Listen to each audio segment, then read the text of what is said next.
ሰላም ጤና ይስጥልን የተወደዳችሁ ቤተሰቦቻችን የኦርቶዶክሳውያን ይህ ያሮስ ነው።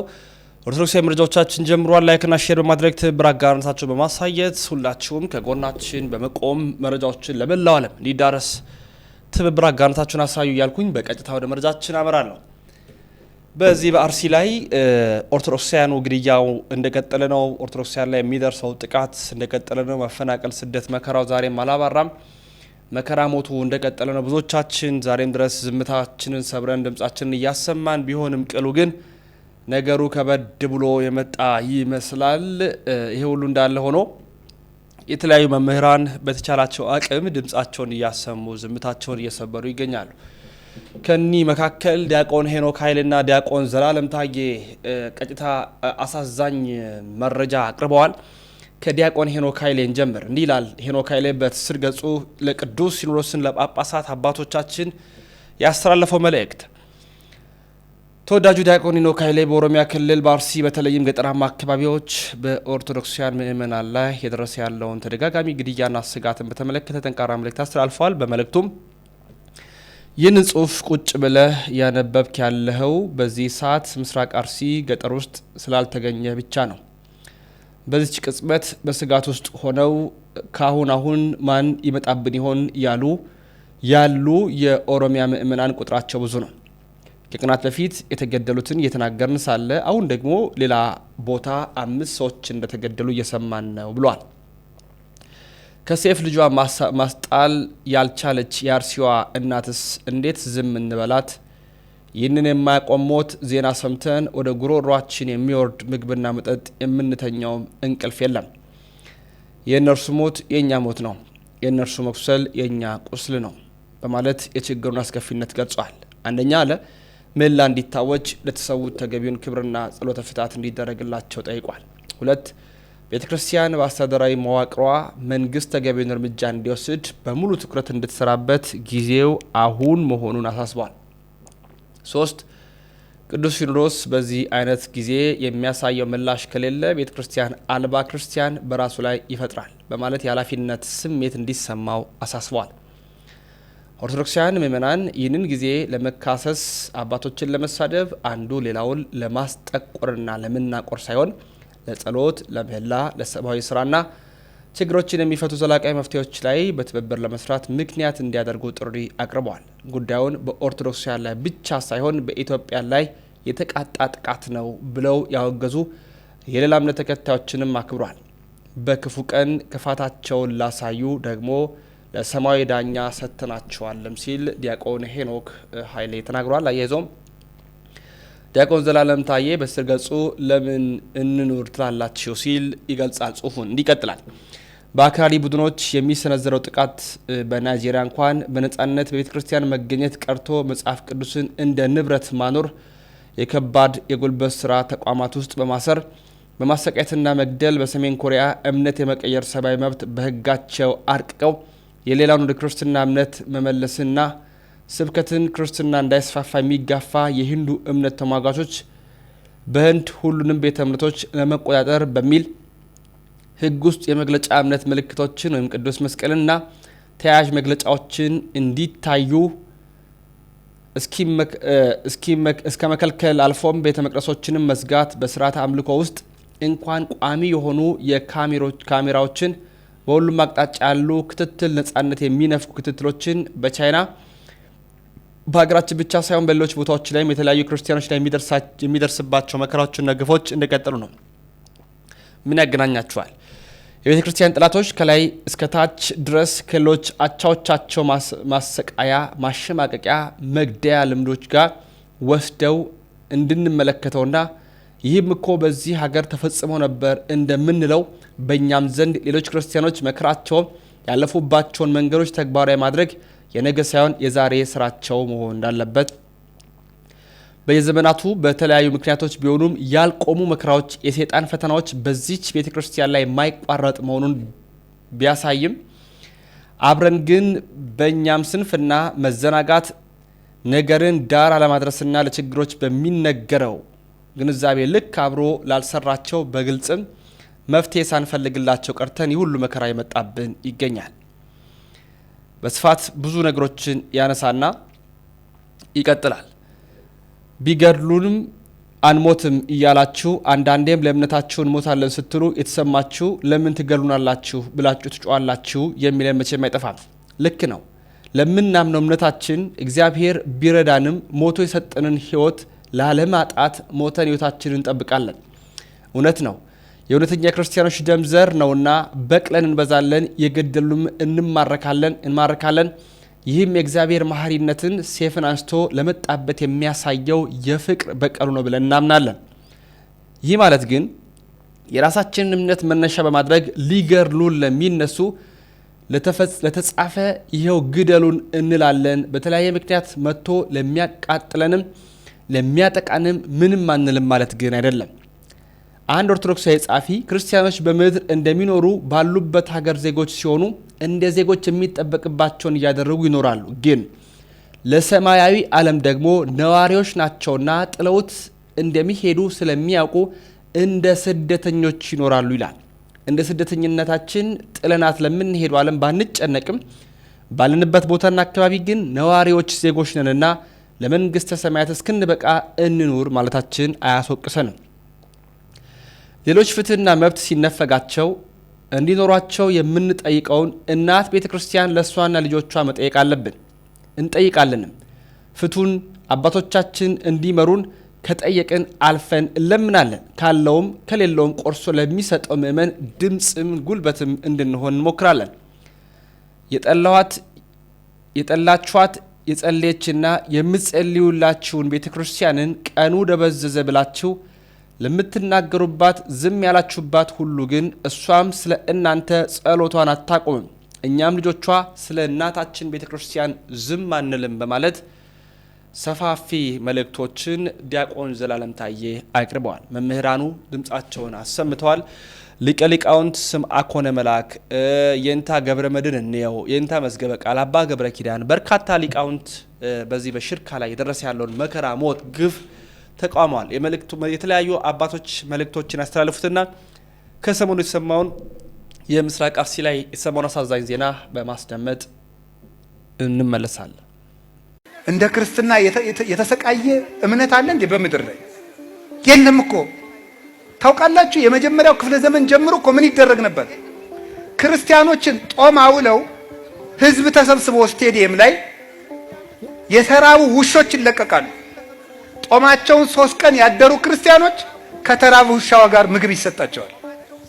ምግብ ተሰጥቷቸው እንበላለን ብለው እጃቸውን ሲሰዱ ትንሽ ነው ምግቡ የሚደረገው፣ ውሻው እጃቸውን ይነክሳቸዋል። ሲነክሳቸው ይሳቅባቸዋል። አስረው እኮ ነው አስጎንብሰው አስረው እነሱን እየተረገጡ ወደ አልጋ ይወጣሉ። አይገፍ ክርስቲያን የሆነ ሁሉ በመስሪያ ቤት እንዳይቀጠር ይደረግ ነበር። በአውሬሊዮስ ጊዜ አውሬሊዮስ የሚባል ፈላስፋ ንጉስ ነበር። በሱ ጊዜ ክርስቲያን የተባለ ሁሉ ከመስሪያ ቤት እንዳይቀጠር፣ ሁለተኛው ክፍለ ዘመን ላይ ክርስቲያን የተባለ ሁሉ ሀብት እንዳይኖረው፣ ክርስቲያን የተባለ ሁሉ ማምለኪያ አጸድ እንዳይኖረው ይደረግ ነበረ። ያ ሁሉ ተደረገ። 40 ዓመት እንደ ሽንኩርት ቀረደዷቸው፣ ላጧቸው፣ ሰውነታቸውን ቆዳቸውን ገፈው አሸዋ ከተው አልብሳቸዋል። የገዛ አካላቸውን በአቅማዳ አሸዋ ተሸክመው በገዛ ቆዳቸው ዙረዋል። እጃቸውን ቆርጠው በተቆረጠች ጉረሱ ይሏቸው ነበር። ይሄ ሁሉ ስቃይ አልፈዋል። ግን እስካሁን አለች ቤተክርስቲያን።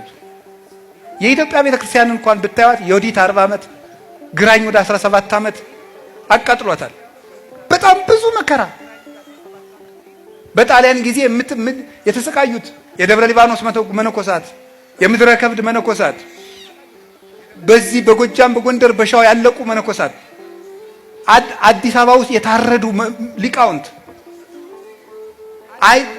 የጣሊያን ወታደር መጥቶ ክርስቲያኖች ነበር የሚያርደው ስራዬ ብሎ።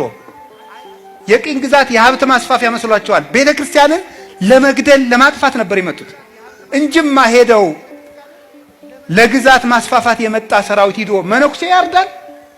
ለምንድን ነው እነዚህ መነኮሳት አርደዋቸው የሄዱት? ለምን ይመስላችኋል? ቤተ ክርስቲያን ግፍ እንድትቀበል ነው። የተሾመው የሚበድላት ቤተ ክርስቲያን። በደርግ ጊዜ የወጡትን ስቃዮች ታስታውሳላችሁ። 17 አንቀጾች በማስታወቂያ ሚኒስቴር በደርግ ማስታወቂያ ሚኒስቴር የወጣ 17 አንቀጽ ክርስቲያኖች እሁድ እንዳያስቀድሱ አይወማ አይሴማ እያሉ ጧት ስብሰባ እንዲኖራቸው በማድረግ በጣም ብዙ የሆኑ ግፎችን አልፋለች። ስራዬ ተብሎ ታቅዶበት ቤተክርስቲያኒቱን ለማጥፋት እንዲናደርግ ተብሎ ሄዳችሁ ማንበብ ትችላላችሁ። 17 ቤተክርስቲያኒቱን የማጥፋት ታቅዶ በመንግስት ተሰንዶ እስካሁን እየተሰቃየች አለች። ሁሉም ጉልበቱን ይፈትናል። በልቶ ያልጠገበው ሁሉ መብላት የሚጀምረው ቤተክርስቲያንን ነው። መውቀስ የሚጀምረው ሁሉ የሚወቅሳት ቤተክርስቲያንን ነው። ማሰቃየት የሚጀምረው ሁሉ ቤተክርስቲያንን የሚያሰቃየው እስካሁን ግን አለች። ለምን ነው መሰላችሁ? እንዲህ ይላል ብፁዕ አንተ ስምዖን ወልደ ዮና አንተ ኮኩ ወዲ በዛቲ ኮኩ አንጻ ለቤተ ክርስቲያኔ ወይክልዋ አናቅጸ ሲሆን አማስኖታ ዋንቀልቅሎታ። ስምዖን ሆይ አንተ ብፁዕ ነህ፣ አንተ አለት ነህ። በዚያ አለት ላይ ቤተ ክርስቲያኔን መሰረታታለሁ፣ የሲኦል ደጆችም ሊያነዋውጧት አይችሉም። ማቴዎስ 16:19 አንተ አለት ነህ፣ በዚያ አለት ላይ ቤተ ክርስቲያንን መሰረታታለሁ። አለት ያለው ማንን ይመስላችኋል? ክርስቶስን ነው። አንተ ውእቱ ክርስቶስ ወልደ እግዚአብሔር ሕያው አንተ አለት ነህ ካልና በዚያ አለት ላይ ያለው ደግሞ አንተ በቆምክበት በእኔ ማለት ነው። ቤተ ክርስቲያን የቆመችበት አለት ክርስቶስ ነው። ይሄንን አንቀጽ ቅዱስ ዮሐንስ አፈወርቅ ሲተረጉም ወዳጄ ሆይ ከሰው ጋር ብትታገል ወይ ትጥለዋለህ ወይ ይጥልሃል። ከቤተ ክርስቲያን ጋር ብትታገል ግን ትጥልሃለች እንጂ አትጥላትም። ዲያብሎስ እስከ ዛሬ ድረስ ሲተኩስባት ኖረ፣ ተኮሰ፣ ጥይቱን አራገፈ፣ ዝናሩን ጨረሰ፣ ባዶውን ቀረ። ቤተ ክርስቲያን ግን እስከ ዛሬ ድረስ አለች ይላል። የእግዚአብሔር መንግስት ስለሆነች ቤተ ክርስቲያን አትጠፋም። ስለዚህ ዲያብሎስ ሁሉንም ጉልበቱን ቢጠቀም ሀብትንም ንብረትንም ዝሙትንም ቢጠቀም አሁን የመጣው ቴክኖሎጂ ከኒውክሌር ጦርነት ይብሳል ለኦርቶዶክስ ቤተክርስቲያን። አሁን የመጣው ቴክኖሎጂ በራሱ ይሄ ቴክኖሎጂ ማለት ምን ማለት ነው? ሚዲያው ራሱ ቲክታኩ፣ ዩቲዩቡ፣ ፌስቡኩ ምኑ በኦርቶዶክስ ላይ ከፍተኛ የሆነ ፈንጅ ከመተኮስ ይብሳል። ይሄ የክርስቲያኖችን ህይወት በማሽመድመድ ማለት ነው። ዲያብሎስ አንድ እየተዋጋን ያለ በዚህ ነው። በፍልስፍና ይዋጋናል፣ በሳይንሱ ይዋጋናል፣ በቴክኖሎጂ ይዋጋል። ቤተ ክርስቲያንን ለማጥፋት አጋጣሚ ሁሉ ይጠቀማል። ዞሮ ግን ሁሉንም ነገር ቢጠቀም ከቤተ ክርስቲያን በታች ነው ሁሉም ነገር ለማለት ሰማዕታት መከራ የሚቀበሉ የሆነ ቤተ ክርስቲያን ሲጎበኝ እንጨት ተሰብሮ ብዙ ሰው ሞተ። እንጨቱ ዘር ስለሌለው ብዙ ሰው ወቀሰው። ያው ምን ተሰበረ ተብሎ ማለት ነው። ያው ብሔር የለውም። ብዙ ሰው በቃ ከመንግስት ከቤተ ክህነት በቃ ሀዘኑን ያልገለጠ የለም። ለሞቱት እሺ እነዚህ ሰዎች እኮ ቤተ ክርስቲያን ውስጥ መጥቶ ተተኩሶ ቢገደሉ እርግጠኛ ነኝ መግለጫ የሚያወጣ የለም። እንጨት ስለሆነ ብሔር ስለሌለው ቋንቋ ስለሌለው ተወቀሰ። እንጨት ተሰብሮ እየተባለ ማለት ነው። በጣም ነው የሚያሳዝነው። ለዛ የተንጫጫ ሰው ማተቡን አስሮ በመገኘቱ ክርስቲያን ሆኖ በመገኘቱ ለተገደለ ሰው ያለ ወላጅ ለቀሩ ህፃናት የማይራራ ሚዲያው ራሱ ዘግይቶ ነው የሚዘግብ። አይሮክሳን ራሱ ይቀድማል። አንዳንዴ በጣም የሚገርመኝ እንደው የቤተ ክርስቲያናችን ብቻ አይደለም የሀገራችንን ጉዳይ ቢቢሲ አልጀዚራ ከዘገቡ በኋላ ኢቢሲ ይዘግባል። በጣም የሚገርመኝ በጣም እኮ እንዴት መርገም ምን እንዴት ምናችን እንደተዳገር ራሱ ማለት ነው። አዎና ኢኦቲሲማ አቶ ኢኦቲሲ በጣም ደግሞ የሚያስቀይመው ምን መሰለህ? አሁን እንዲህ አይነት የሞት ዜና ሲሰማና አስደንጋጭ ጉዳይ ሲፈጠር ዜናዎቹ ራሱ እኮ መቅረት ይችላሉ። እንዴ ምንድነው ልማት? ምንድነው ህንጻ መጎብኘት? ለቤተክርስቲያኒቱ አጀንዳ ነው እንዴ? እኮ ሁለተኛ ሰከንዳሪ ኢሹ ነው። በቃ ምንም እንትን አይደለም። ዋና የምትለው ነገር አይደለም። ልትተው የምትችለው ነገር ነው። መንግስት ቢሆን ዜና ያቆማል እኮ። አንድ ሰው መንግስት በጣም ያከብረው በአገሪቱ ዘንድ በጣም የተከበረ ሰው ከሞተ ዜና ይቆማል። ደግሞ ደጋግሞ ያችኑ ነው የሚያቀርባት። እንዲህ እንኳን አይደረግም። ሞታቸው ለምንድን ነው የማይከበረው? በሌላው ዘንድ የተከበረው የክርስቲያኖች ሞት ሌላውን ያስደነግጠው የክርስቲያኖች ሞት ቤተክርስቲያኑ ይቺ ቤተክርስቲያን የትውልድ ዕዳ ናት ወይስ ሕይወት ናት? ቤተክርስቲያን የሀገር ሸክም ናት ወይስ መፍትሄ ናት? ጎበዝ እንደ ባለ ዕዳ እንዴት ታየች? እንዳልሰራች እንዳልፈጠረች እንዴት ታየች? እኛ መምራት አንችልም? ኦርቶዶክሱ አያውቅም፣ እውቀት የለውም፣ የመሪነት ጥበብ የለውም ያለው ማን ነው እንዴ? አይችልም ወይ? ፊደል አልቆጠርንም? የኛ ክርስቲያኖች ኦርቶዶክሳውያን የሉም እንዴ? ቢያንስ እንዳይከፋችሁ አላችሁ አይባልም? አይባልም ወይ? ይገሉናል፣ ዝም አለ። ያቃጥሉናል፣ ዝም አለ። ይፈጁናል፣ ዝም አለ። ያፈናቅሉናል፣ ዝም አለ። ዝም አለ። በጅምላ ቤተ ክርስቲያን ያቃጥላል፣ ዝም አለ። እስኪ ልጠይቃችሁ ኦርቶዶክሳውያን፣ ይሄ ህይወቷ ቤተክርስቲያን አንድነቷ ዝም አሰኛት ህይወቷ እንጂ እንደ ባለጉት ብንባልግ እኖራለን ወይ? አንኖርም። እስኪ አንድ ነገር ላስታውሳችሁ። ሲዳማ ክልል ለመሆን 11 ይባላል ታስታውሳላችሁ። ክልል የመሆን ጥያቄ አነሳ። እሺ አንሳ፣ መልካም ይሁን፣ እኛም ቸገረን። ክልል ለመሆን ስንት ቤተ ክርስቲያን ተቃጠለ፣ ስንት ኦርቶዶክሳዊ ታረደ። እኛ መስዋዕት እየቀረብን ነው እንደ ክልል የሚፈጠረው? እንደ መስዋዕት መባ ኦርቶዶክስ የታረደ ነው እንደ መባ ጎበዝ። እሽንቶ ታስታውሳላችሁ። ጀዋር ተከበበ። ማን ከበቡ? እነሱ። ለምን ተከበበ? እኛ ታረድነ እንዴ? የተከበቡ እነሱ፣ ምን ታረድ እኛ ስንታረድ ለምን? ኦርቶዶክስ አይ እሺ ተውት። ሳጫሉ ሞተ። ኦርቶዶክስ ነው፣ ወንድማችን ነው። ባይሆንም ደግሞ የሀገር ሰው ነው። ሰው ነው፣ ሊሞት አይገባው። ማን ገደለው? እነሱ። ስለገደሉት ማን ሞተ? እኛ። የተቃጠልን እኛ፣ የሞትን እኛ። እንዴ አልበዛም በደሉ? አልበዛም ወይ? ቀንበሩ ከበደን። በእያንዳንዱ ሰበብ የተፈለገ ኦሮሚያ ምድር ላይ ኦርቶዶክስ መኖር አልቻለም። ተሰደዱ ክርስቲያኖች። ለምን? ዜጋ አይደሉ? ማመን አይችሉም። በፈለጉት ማምለክ አይችሉም።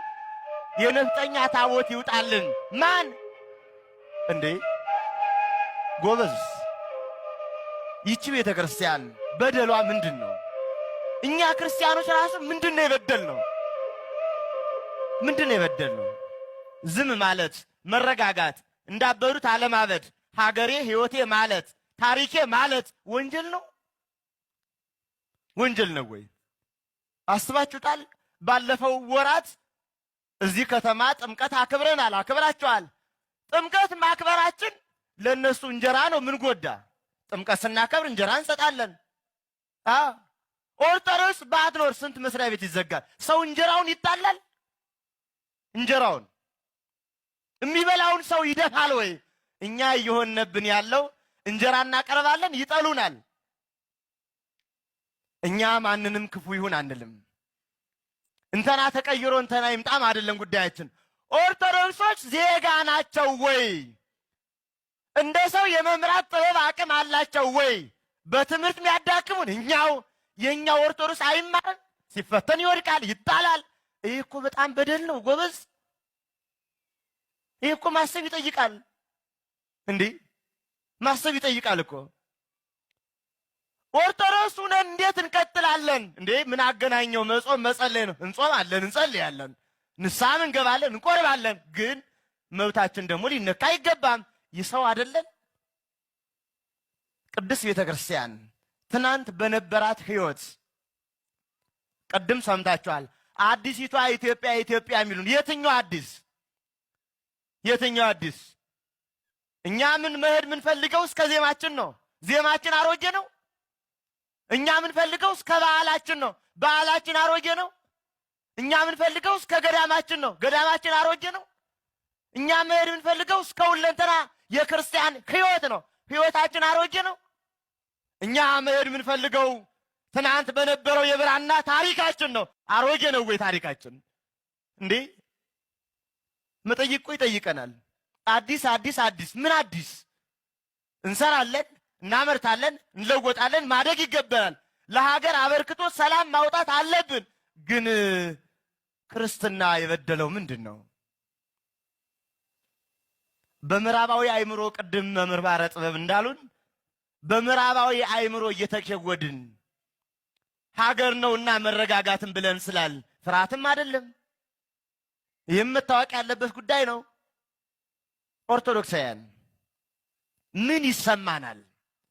በዚህ ዘመን ምንድን ነው የሚሰማን? ጳጳሳቱን ተዋቸው፣ ቤተ ክህነቱን፣ ቤተ መንግስቱን ለክርስቲያኖች ጀርባ የሰጡበት ጊዜ ነው። ቆይቷል። ጀርባ ከሰጡት ባይዘወይ ቆይተዋል። የጀርባ አሰጣጡ አይነት የተለያየ ነበር። አሁን ግን በደንብ ነው ጀርባ የተሰጠው። ይሁን፣ ችግር የለውም ይሁን። እኛ ሀገራችን በሰማይ ነው። አሁንም ቤተክርስቲያን ትቀጥላለች። ጀርባ የሰጠው ሁሉ ይሞታል። ባይዘወይ ጀርባ የሰጠው ሁሉ ይሞታል። ማንም የጸና የለም አለ እንዴ? የለም እኮ ባይዘወይ። እስቲ ይሁ ኦርቶዶክሲያንን ነክቶ ክርስቲያኖችን ገሎ የቆመ አለ? አይታችኋል? የለም፣ ሁሉ ይሞታል። በአርሲ ዞን ለሚገደሉ በየክፍለ ሀገሩ በየሀገሩ ለሚገደሉ ክርስቲያኖች ሁሉ በዘር ይሄ የዘረኝነት ካንሰር ያለብን የዘረኝነት ካንሰር የዘረኝነት ፍቅር ያለብን የዘረኝነት ጡት የምንጠባለን እናንተን ይሄ አይመለከታችሁ። ይሄ የሚመለከተው ክርስቲያኖችን ነው። ክርስቲያን ዘር የለውም። ክርስቲያን አገሩ በሰማይ ነው። ኦኬ አገሩ በሰማይ ነው ክርስቲያን። ስለዚህ አገራችን በሰማይ ነው። ሁሌም አይታችሁ ከሆነ እንደዚህ አንድ ልንሆን ስንል ዘረኛው ይመጣና ይበትናል። ኦኬ ማህተብ አንጠልጥሎ ዘረኛ አለ። ኦኬ ማህተብ አንጠልጥሎ ክፉ አለ። በቃ ሁሌም የሆነ ነገር ህብረት ሲፈጠር በቃ አይኑ የሚደፈርስ ሞልቷል። ስለዚህ አገራችን በሰማይ ነው። አገሩ በሰማይ እንደሆነ ሰው እንሁን አደራ። አገሩ በሰማይ የሆነ ሰው እገሌ ሰደበኝ፣ እገሌ ነቀፈኝ፣ እገሌ በዚህ ወጥቶ እያለ እሹሩር አይፈልግም። አገሩ በሰማይ ነዋ። አገሩ በሰማይ ስለሆነ ሰዎች ቢከተሉትም ባይከተሉትም ሰዎች አብረውትም አልሆኑም አገሩ በሰማይ ነው። አገሩ በሰማይ ነው። ስለዚህ ዝም ብሎ ይሄ የሚል መጠመጡ በቃ ዝም ብለው እንዲያው እይታ እንዲያው ቀፉኝ የሚፈልጉ ሰዎች አሉ። እነዚህ በጣም እንቅፋት ናቸው። የድራማ ህይወት የድራማ ህይወት ዝም ብሎ የተውኔት ህይወት የድራማና የተውኔት ህይወት የሚሰሩ ሰዎች አሉ። እዚህ ላይ ቀላጆች እቃቃ ጨዋታ የሚጫወቱ ህይወታቸው ላይ። ስለዚህ ሀሳባችሁን እንዳይበትኑት እንደነዚህ አይነት ሰዎች። አገራችን በሰማይ ነው። አገራችን ቲክቶክ ላይ አይደለም። አገራችን የሆነ ነገር በቃ እንዲያው በዚህ ገብቶ ቲክቶክ ላይ በዚህ ወጥቼ በዚህ ገብቼ ወደዳችሁኝ፣ ጠላችሁኝ፣ ሰደባችሁኝ፣ ያቀፋችሁኝ፣ እንዲያው ሳማችሁኝ፣ እንዲያው በቃ ገላመጣችሁኝ። ምንድን ነው ይሄ? ምንድን ነው ይሄ? ይሄ ገና ኬጂ ያልጨረሰ ማይንድ ሴት፣ ገና ያላደገ ማቹር ያልሆነ አገሩ በሰማይ ያልሆነ ዓላማ የሌለው ሩጫ፣ ክርስትናው ያልገባው ሩጫ፣ የሞቀታ የድራማ ህይወት፣ የተውኔት ህይወት። በቃ ጸንተ ኑር፣ በርትተ ኑር። ስለዚህ እንበርታ እሺ፣ አደራ። አሁን ዓላማችን አጀንዳችን ሁሉ ክርስቲያኖች በግፍ የሚገደሉ አርሲ ላይ ብቻ አይደለም፣ በየክፍለ ሀገሩ በየዞኑ በየከተማው የሚገደሉ ክርስቲያኖች ኦኬ። እነዚህ ሁሉ ለነሱ ድምፅ እንሆናለን፣ ለነሱ ጸሎት እናደርጋለን፣ ወደ እግዚአብሔር እንጮሃለን። ሰላም ለሁላችሁ ይሁን። እንግዲህ በአርሲ እየተፈጠረ ያለውን ነገር ሁላችሁም የምታውቁት ነገር ነው። የእግዚአብሔር ሕዝብ ወይም ክርስቲያኑ በጣም አደገኛ በሆነ መልኩ እየተጨፈጨፈ ያለበት ሁኔታ ላይ ነው ያለው። ማለት ሊትራሊ እየተጨፈጨፈ፣ ይሄ ቃል ይገልጸዋል በደንብ። ሕፃናት ሳይቀሩ አደገኛ በሆነ መልኩ እየተገደሉ፣ በጣም በርካታ ክርስቲያኖች ናቸው እየተገደሉ ያሉት። እርግጥ ነው ሰማዕትነት እንግዲህ ለክርስቲያኖች ክብር ሊሆን ይችላል ነውም። ግን ሰማዕትነት ክብር ነው ማለት በሆነው ባልሆነው አጋጣሚ የሆኑ ሰዎች እየተነሱ ይህንን የእግዚአብሔርን ሕዝብ ወይም ክርስቲያኑ የማጽዳት ስራ ይሰራሉ፣ እየጨፈጨፉ ይጨርሷቸው ማለት ግን አይደለም እንዴ። ቤተ ክርስቲያን እዚህ ምድር ላይ ስትኖር እኮ ለአንድ ታላቅ የሆነ ዓላማ አጀንዳ ነው። ይህም ሕዝቡን ሁሉ ወደ ክርስቶስ መንግስት ለመመለስ ነው። እንዲህ እንዲሆን ደግሞ በህይወት መኖርንም ደግሞ ይጠይቃል። እና ማንም እየተነሳ ዝም ብሎ የማጽዳት ስራ ብቻ እንዲሰራ ነው፣ እሱን የሚፈቅድ አይደለም የሰማዕትነት ነገር። እና ይህ በጣም አስቸጋሪ ነገር ነው ማለት ክርስቲያኖች፣ ሀገራችን ኢትዮጵያ የክርስቲያኖች መቆያ ናት ማለት እዚህ የምንቆይባት ሀገራችን ናት። የክርስቲያኖች ብቻ አይደለችም፣ ግን መቆያችንም ጭምር የእኛም ጭምር ናት። ላለፉት ለሺህ ምናምን ዓመታት ለሺህ ዓመታት ሙሉ እንደሚታወቀው ይህ የእግዚአብሔር ሕዝብ ክርስቲያኑ አሁን ላለንባት ለኢትዮጵያ ባለውለታ ነው። እሱን አቁሙ እኮ ያቆያት አይደለም እንዴ? ነው እኮ አሁን ደርሶ የሆነ ሰዓት ላይ ብቅ ተብሎ ይህንን ሀገርን አቁሙ የኖረውን ሕዝብ ደግሞ ጨፍጭፌ ሊጨርስ ብሎ የሚነሳ የሆነ አካል ካለ እርግጥ ነው ሰይጣናዊ ነው። ግን ደግሞ አንደኛ የእርሰን አባቶች፣ ሲቀጥል ደግሞ በዋናነት እንደው ማለት በሀገሪቱ ላይ ህግ አለ፣ መንግስት አለ። ያ መንግስት ለዜጎቹ ለክርስቲያኖችም ጭምር ማለት ነው ከለላ ጥበቃ ሊያደርግ ይገባል። እና ፕሊዝ ፍትህ ያስፈልገናል፣ ጥበቃ ክለላ ያስፈልጋቸዋል። በአርሲ ላሉ ክርስቲያን ወንድሞቻችን ማለት ነው አባት እናቶቻችን፣ ኢቨን ህፃናቶችም ጭምር እና በጣም ኮንሰርኒንግ ነው፣ በጣም አስቸጋሪ ነው። እና ሰው ፍትህ ነው ልንል የምንችለው ለመንግስቱ ተይዞ ከሆነ ይሄ ኦርቶዶክሳውያን በአጠቃላይ አልቀው ሌሎችን ለማስገባት ከተፈለገ መሞከር ነው። በተረፈ አሁን የመስዋዕትነት ጊዜ ነው። የመስዋዕትነት ጊዜ ነው። አሁን ቤተክርስቲያን ተፈትና ሺህ ዘመን የሚኖር የለም። ገዳዮችም ይሞታሉ። ገዳዮች ይሞታሉ። የሚቀር የለም። ትላንት ሲገሉ የነበሩ ዛሬ ሞተዋል። ዛሬም የሚገሉ ነገ ይሞታሉ። ተሹሞ የቀረ የለም። ሹመኞች ዛሬ ይሻራሉ፣ ነገ የሉም። እነሱም እኛም የለንም፣ ነገ እነሱም የሉም። ከዚህ ሁሉ ከመተላለቅ በእውነት ከመተላለቅ ሀገር የሚያለሙ ሀገር የሚያሳድጉ በእውቀታቸው በሙያቸው ሀገርን የሚያበለጽጉ ለሀገር የሚጠቅሙ ወጣቶች በከንቱ ደማቸው ባይፈስ ልጆቻችንን ባይጨርሱ በእውነት ብረት የተሸከሙ ሰዎች በብረት ባያስቡ በብረት ልክ ባያስቡ ይሄ ነገር እየገፋ ከሄደ ነገ አደጋው የባሰ ነው የሚሆነው። ክር ያሰሩ ወታደሮች አሉ። ማተብ ያላቸው ፌዴራሎች አሉ። ማተብ ያሰሩ የተወደዳችሁ ቤተሰቦቻችን ኦርቶዶክሳውያን መረጃ ለመላው ዓለም እንዲዳረስ ላይክ ሼር ማድረጋችሁ እንዳይዘነጋ።